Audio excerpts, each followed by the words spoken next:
갑자기 세상에 나타난 검은 백조 한 마리 때문에 나타난 대혼란, 그리고 대한민국의 진면목에 세계가 감탄합니다. 세계 각국의 한국에 대한 요청이 쇄도하고 있고 미국과 중국 역시 서로 한국을 얻기 위해 경쟁하고 있습니다. 그러한 행동의 또 다른 이유는 무엇일까요? 그리고 블랙스완 이전과 이후의 한국은 또 한 번 진화할 기회를 잡고 있습니다. 극단적으로 예외적이어서 발생 가능성이 없어 보이지만 일단 발생하면 엄청난 충격과 파급 효과를 가져오는 사건을 가리키는 말이죠.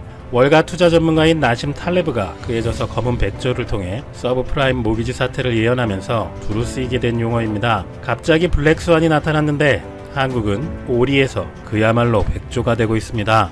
우리보다 선진국이라고 생각했던 스페인, 캐나다, 프랑스, 이탈리아, 덴마크, 심지어 그 대단한 미국까지 한국의 조언뿐만 아니라 물품까지 요청하고 있는 현실입니다. 외교부에 따르면 현재 51개국이 외교 경로를 통해 진단키트 등 방역 물품의 수입 문의 및 요청을 했고 50개국은 인도적 지원 여부를 물어왔다고 합니다. 우리에게는 이런 교류와 도움의 요청이 쇄도하고 있습니다. 하지만 반대로 세계 각국의 입장에서는 저마다 제 살 길을 찾는 고립주의 경향이 뚜렷해지고 있는 분위기입니다. 유럽과 미국마저 여행이 금지되고 교류는 거의 중단이 되며 놀란 나라들이 앞다퉈 빗장을 걸어 잠그는 상황인 것이죠. 유럽 내 이동의 자유와 경찰 행정력까지 적용된 하나의 유럽의 토대가 된 쉥겐 조약마저 시행 25년 만에 존폐 위기를 맞게 된 것이 현 상황을 보여주는 상징적 사건입니다. 최근 국제정치학자인 스테판 월트 하버드대 교수는 현 사태는 덜 개방되고 덜 번영하며 덜 자유로운 세상을 만들 것이라고 말했습니다. 일각에서는 글로벌 리더십의 공백이 이런 경향을 부추긴다고 보고 있습니다. 기존의 국제역학을 본다면 이번 사태 해결을 주도해야 할 미국과 중국은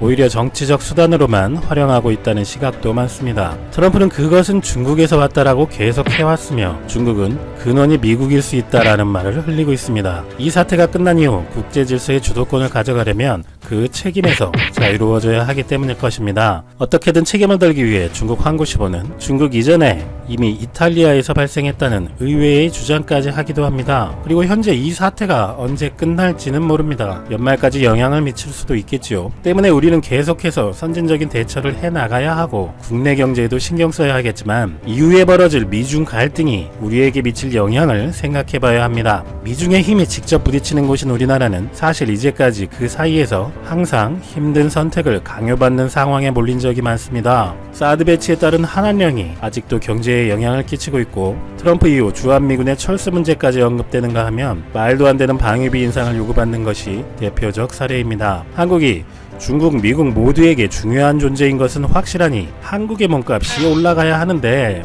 한국, 미국이냐 중국이냐 어떻게 할 거냐 라는 곤혹스러운 숙제만 떠맡게 되었던 것입니다. 풀릴 수 없는 숙제 때문에 다른 부분에서 양보를 할 수밖에 없던 상황은 더 많았죠. 이달 초를 기억해보면 중국 언론에서는 아주 어려웠던 자국의 상황이 호전되는 기미가 보이자 책임을 밖으로 돌리기 위해 난데없이 한국을 때리기 시작했습니다. 여러 중국 매체들의 한국 대책 똑바로 세워라, 중국을 보고 배워라 라는 워딩을 기억하실 겁니다. 미국 언론들은 한국인 입국 제한, 미국인의 한국 여행에 대한 조치를 취할 수 있다며 계속 보도해왔습니다. 미국의 한국에 대한 태도가 변한다면 엄청난 영향이 미쳐질 것은 자명하기 때문에 한국은 트럼프의 회견 때마다 좌불안석 노심초사였습니다. 결과적으로 한국과 협조적 관계를 가지던 나라들에서까지 먼저 빗장을 걸기도 했지만 다행히 미국이 최악의 조치를 취하지 않은 것만 해도 다행이라 생각했습니다. 그런데 적어도 현 시점에서는 한국의 몸값과 위상이 올라갔고 이 사태가 종료된 이후에도 그럴 가능성이 매우 높아 보입니다. 현재만 보아도 한중, 한미 관계는 탄탄해진 모습을 보이고 있습니다. 최근 미국과 중국이 자국 얘기에 한국을 같이 거론하며 묻어가려는 현상이 많이 나타나고 있는 것입니다. 트럼프는 최근 자신의 대처에 대해 몇 점을 주겠냐는 질문에 10점 만점에 10점이다라고 답하면서 많은 사람들이 한국이 아주 훌륭했다고 말하는 것을 알고 있다. 한국은 잘 대응했다. 라며 자신에게 준 후원 점수와 함께 한국을 같이 언급하면서 선진적인 이미지에 편승하려고 했다는 분석이 있습니다. 이어 24일 미국 측의 긴급 제안으로 이루어진 통화에서 트럼프는 한국이 미국에게 의료 장비를 지원해 줄 수 있는지 질문을 했고 이에 미 FDA 승인 절차가 필요할 수 있다고 설명하자 오늘 중 승인이 될 수 있도록 즉각 조치하겠다고 답합니다. 또 며칠 전에는 600억 달러 규모의 한미 통화수합 계약을 체결하기도 했죠. 통화 이후 트럼프는 백악관 브리핑 생방송에서 한국은 검사에 대해 매우 잘해왔다고 평가하고, 그러면서도 뉴스와 미디어는 항상 한국 이야기를 꺼내는 것을 좋아하는데 미국은 한국이 8주간 한 것보다 지난 8일간 더 많이 했다. 한국 측도 미국의 검사 절차는 놀랍다고 말했다고 주장했습니다. 트럼프가 비교한 수치 자체의 정확성, 한국과 미국의 인구 차이 등 단순 비교가 맞지 않는다고 지적도 받았지만, 어쨌든 언론들아, 니들이 그렇게 물고 빠는 그 뛰어난 한국보다 우리가 잘할 거야 라는 거죠. 그러면서도 의료 장비 지원을 요청했다는 사실은 꼭 숨겨두고 말이죠. 여러분, 믿어지십니까? 지금 그 대단한 미국이라는 나라의 대통령이 전 미국인들과 언론인들에게 생방송으로 억지라도 써서 한국보다 잘한다고 인정받고 싶어 합니다. 한국에게 칭찬받았다고 자랑하고 있습니다. 한국에 묻어가려는 분위기는 중국도 마찬가지입니다. 중국 관영 신화통신은 최근 사태에는 과학적 관리가 필요하며 우수 사례로 중국과 한국을 함께 내세웠습니다. 그리고 WHO의 발언을 인용하는데, WHO도 중국, 한국은 테스트를 잘하고 사교활동을 줄이며 주민을 동원해 이번 사태 확산을 막았다 라고 평가했다며 곁들였습니다. 중국에서는 최근 사태에 대한 시진핑 책임론이 부상하자 이를 진화하기 위해 안간힘을 쓰는데, 거기에 한국과 중국을 같은 선상에 놓으며 이미지 쇄신을 꾀하는 것이죠. 최근 시진핑은 싱하이밍 중국 대사를 통해 한중 공동방역 협력 체제를 구축하자며 이 위기를 한중이 기회로 삼아야 한다고 역설했습니다. 시진핑이 일본도 방문하기로 했는데 일본 일정에 영향을 받는 것 아니냐는 질문에는 시 주석이 한국을 방문한다는 것은 한중 관계를 가일층 발전시키기 위해서 하는 것이지 일본과는 전혀 관련이 없다고 단호하게 말했습니다. 그리고 사드 문제에 대해 이제 양국 관계가 정상적인 발전 궤도로 돌아가게 되었고 이런 추세가 계속 유지될 것이다 라고 이제까지 중국의 태도와는 사뭇 다른 분위기에 발언을 했습니다. 이렇게 자국 여론에서 비판을 받는 두 지도자들의 이미지 쇄신을 위해서 중국과 미국은 이제 사태 초기만 해도 한때 괄시하던 한국을 이용하고 있습니다. 연일 각종 외신들에서 성공적인 모델로 평가받는 한국의 투명한, 과학적인, 창의적인, 성실한 이미지를 덧붙이고 싶은 것입니다. 미국을 포함한 서구 선진국들, 그리고 반대 진영이라 할 수 있는 중국까지도 자신들의 현위기를 개선시키기 위해 한국을 칭찬할 뿐만 아니라 데이터, 키트, 방역물품 등 실질적 이득을 위해서도 한국을 찾습니다. 그런데 눈여겨볼 것은 각국의 현 집권층은 자신들의 정치적 우위를 위해 한국을 필요로 하고 있고, 반대로 그들의 반대 진영에서도 마찬가지라는 것입니다. 트럼프 행정부를 비판하고자 하는 민주당 계열 인사들과 수많은 인플루언서들은 미국 행정부와 트럼프의 실책을 지적하기 위한 사례로 한국을 주로 거론하고 있으며, 다른 국가들에서도 비슷한 양상이 벌어지고 있습니다. 이들이 대한민국을 준거로 삼는 것은 서구의 자유주의자들의 이해관계와 일치하는 것이기도 합니다. 사태 초기 중국을 비판하면서 그들이 문제 삼았던 것은 독재와 불투명한 정보였습니다. 그리고 이제는 거기서 한 발 더 나아가 캐나다의 주스틴 트루도 총리의 어제 코멘트는 한국이 서구 민주주의 국가의 지향점이 되어야 하는 이유를 보여주는 상징적 발언이었습니다. 캐나다도 한국과 비슷한 모델로 가려 한다. 한국에서 이뤄진 광범위하고 빠른 검사, 추적은 매우 중요하다고 생각한다. 한국에게 배우고 싶다. 그리고 바로 이 발언입니다. 최근 어쩔 수 없이 미국과의 국경을 폐쇄하기는 했으나 기본적으로 중국 등 해외로부터의 외국인 입국 금지 조치를 취하지 않고 있는 한국의 결정은 옳은 선택이었다고 본다. 한국의 모델이야말로 과학적이고 효율적이다라는 벌써 진부해진 찬사를 넘어 서구 민주주의가 추구해야 할 가치인 시민들의 자유와 개방성을 침해하지 않고도 한국이 위기에서 승리했다는 웅변이 된 것이고, 바로 이러한 한국을 따르겠다는 선언인 것입니다. 최근의 어려움에도 미국과 중국은 영향력을 확대하려 하고 있습니다. 중국은 유럽, 아프리카, 중동 등의 국가들에도 의료장비, 기술자문, 의료진 등을 보내고 있고, 짐 리처드슨 미 국무부 해외원조장국 국장에 따르면 미국은 전 세계 64개국에 1억 7,400만 달러, 약 2,137억 원을 추가로 보내고 있으며, 미국도 현재는 부족하기 때문에 이번엔 마스크나 다른 장비들이 포함되지 않지만 대신 식량위생 그리고 식수 제공에 집중하고 있다고 밝혔습니다.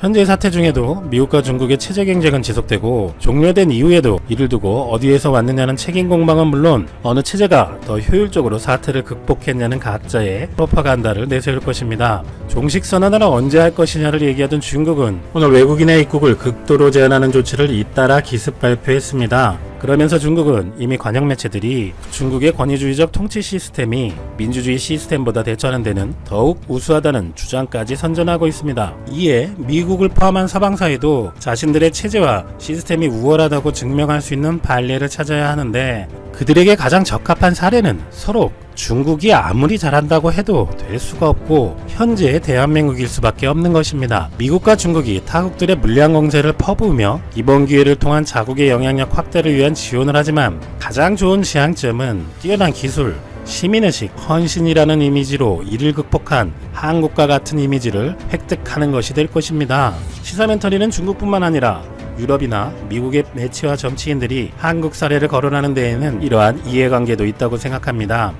때문에 현재뿐만 아니라 한국이 이대로 성공적으로 사태를 마무리한다면 이 사태의 종식 이후에도 한국을 조명할 가능성은 더욱 높습니다. 한국이 잘했다는 것은 분명한 사실이지만 특히 서구 국가들에게는 대한민국을 띄워주는 것이 그들의 이해관계와 일치하기 때문입니다. 이러한 분위기에서 이제 한국은 더욱 홍보해야 하고, 한국의 이번 성공을 최근 사태에만 국한시키지 않고 심각한 위기 속에서 민주주의의 원류인 나라들조차 현실적으로 제한할 수밖에 없던 자유주의의 가치를 지켜가며 이를 극복하고 오히려 발전의 계기로 만든 이상적이지만 현존하는 국가라는 이미지를 구축해야 할 것입니다. 그렇게 된다면 세계의 영향력 확대를 원하는 중국이나 미국 등도 그런 나라를 함부로 대할 수 없을 것이고, 한국이라는 나라의 중요성을 알기 때문에 한반도를 둘러싼 미국, 중국을 비롯한 강대국들이 한국에게 선택을 강요했던 방식이 아닌 한국의 마음을 얻어야 하는 상황, 즉 몸값이 올라가는 상황이 올 수도 있다고 생각합니다. 식민지 시절, 한국전쟁, 경제개발, 한강의 기적, 국민들이 쟁취해낸 민주사회, 선진국 도약, 세계사에 유례가 없을 만큼 어느 나라도 해내지 못한 엄청난 시련에서 최고의 발전을 이룬 대한민국. 그럼에도 불구하고 아직까지 강대국들의 눈치를 봐야 했던 대한민국에게는 이제 이번에 세계사적 사태를 계기로 퀀텀 점프를 하여 세계인들이 한국의 경제나 한류 때문이 아니라 진정한 저력을 인정하는 흔들림 없는 나라가 될 기회가 눈앞에 온 것이라고 생각합니다. 안녕하세요. 상식이 도움이 되는 지식스쿨 최기자입니다. 북한이 결국 남북 연락사무소를 폭파했습니다. 김여정 경고 3일 만입니다. 남한은 적이라는 선언이 말에서 그치지 않고 실질적 행동으로 이어진 겁니다. 멀지 않아 쓸모없는 북남 공동연락사무소가 형체도 없이 무너지는 비참한 광경을 보게 될 것. 개성 남북 공동연락사무소는 4.27 판문점 선언의 결과로 만들어진 남북 화해의 상징입니다. 이 사무소가 폭파되면서 북한은 한반도 평화가 아닌 군사적 도발과 대적 사업의 길로 들어섰습니다. 우리 정부는 남북 관계의 발전과 한반도 평화를 깨버린 이 사태에 대해 강력한 유감을 표했습니다. 그리고 전방의 경계태세를 강화하면서 북한이 더 큰 도발을 한다면 강력히 대응하겠다고 밝혔습니다. 그동안 대한민국은 한반도의 평화를 위해 부단히 노력해왔습니다. 하지만 북한은 제1, 2차 연평해전과 연평도 포격, 목함 지뢰 도발, 핵실험 등 수많은 군사적 도발을 통해 꾸준히 적화 통일에 대한 야망을 드러냈습니다. 이렇게 극단적으로 나오는 북한, 우리는 어떻게 대처해야 될까요? 영상 시작 전 좋아요와 구독 부탁드립니다.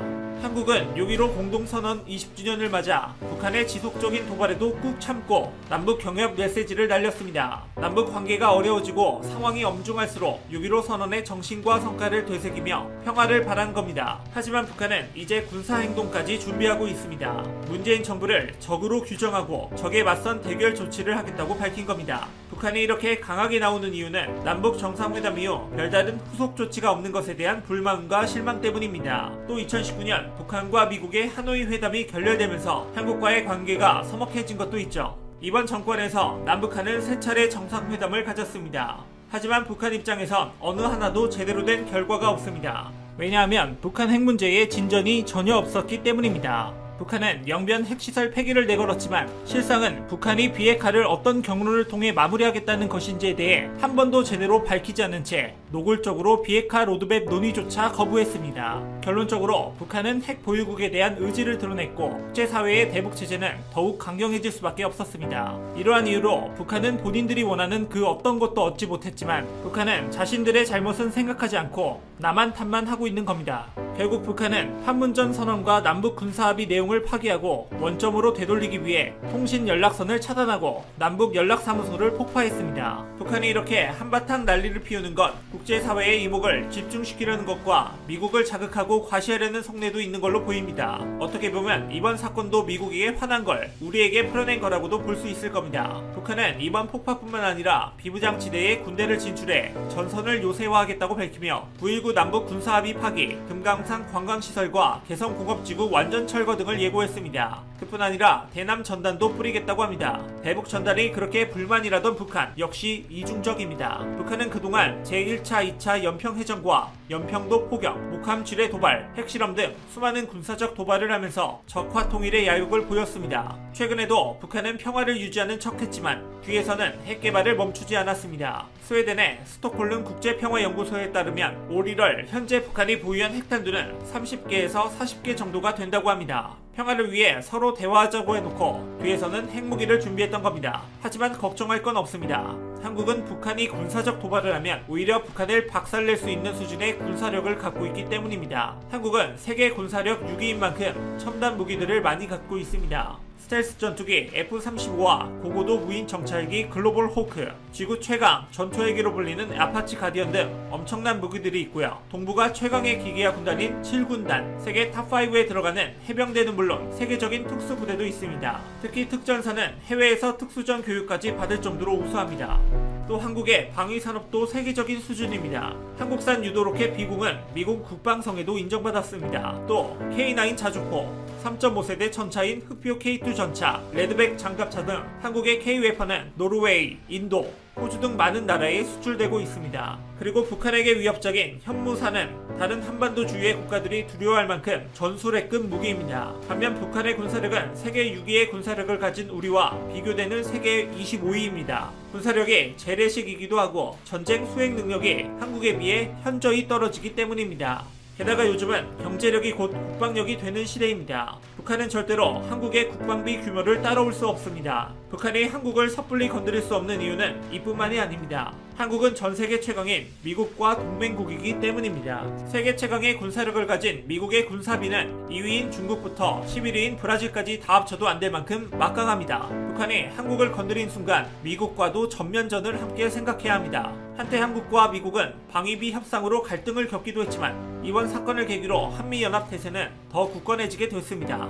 그리고 한국에서 든든한 군사 세력, 안보 의식이 투철한 세계 최강의 예비군도 있습니다. 1992년 미국에서 LA 폭동이 일어났을 때 한인타운은 우리 예비군들이 지켜냈습니다. 또 북한의 포격 도발이 일어났을 땐 SNS에 수많은 예비군들이 불러만 달라며 너도 나도 글을 올렸죠. 막강한 군사력과 무기, 거기에 안보의식까지 갖춘 병력들이 있는 한국은 우리 힘으로 우리 땅을 지키는 자주국방이 충분한 국가입니다. G11으로 언급되며 선진국 반열에 오른 한국은 단순히 북한의 위협에만 대비하고 있는 게 아닙니다. 이제는 세계 곳곳의 평화를 지키고 있습니다. 소말리아 해역에는 청해부대가, 아랍에미리트에는 아크부대가, 중동의 레바논에는 동명부대, 남수단에는 한빛부대가 파병을 나가 있습니다. 이렇게 자랑스러운 파병부대들은 선진화되고 강한 국방력으로 우리나라와 국민은 물론 전 세계의 평화를 지키고 있습니다. 그러니까 9.19 남북 군사합의 및 정전 협정을 위반한 북한이 어떤 방법으로 도발하더라도 한국은 철저한 대비태세를 갖춰 한반도의 평화를 지켜낼 겁니다.